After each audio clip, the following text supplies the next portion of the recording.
خلافت، خلیفہ کس کو چنے؟ انصار ایک طرف، مہاجرین ایک طرف، مشورہ شروع ہو گیا۔ اب انصار کی خواہش یہ تھی ایک انصار میں سے ہو ایک مہاجرین میں سے ہو، تو دونوں مل کر کام کریں۔ ان کی رائے تھی، یہ ان کی رائے تھی کہ ہم دونوں میں سے ایک کو انتخاب کریں، لیکن حضرت ابو بکر صدیق رضی اللہ تعالیٰ عنہ بھی ہے، حضرت عمر بھی ہے، اور دیگر صحابہ کرام بھی ہیں۔ حضرت عمر کہتے ہیں اس دن میں گفتگو تیار کر کے گیا تھا اور میرا خیال تھا جتنی اچھی گفتگو میں کروں گا شاید اتنی اچھی گفتگو ابو بکر نہ کرے، میں گفتگو کرنا چاہتا تھا۔ ابو بکر صدیق نے نہیں، عمر تم خاموش رہو۔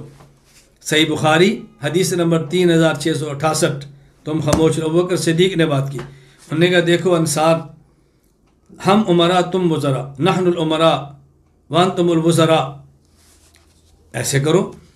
حضرت خباب بن منذر نے کہا نہیں نہیں، ایک امیر ہمارا ایک تمہارا۔ ابو بکر نے فرمایا نہیں، ہم امراء تم وزراء۔ کیوں؟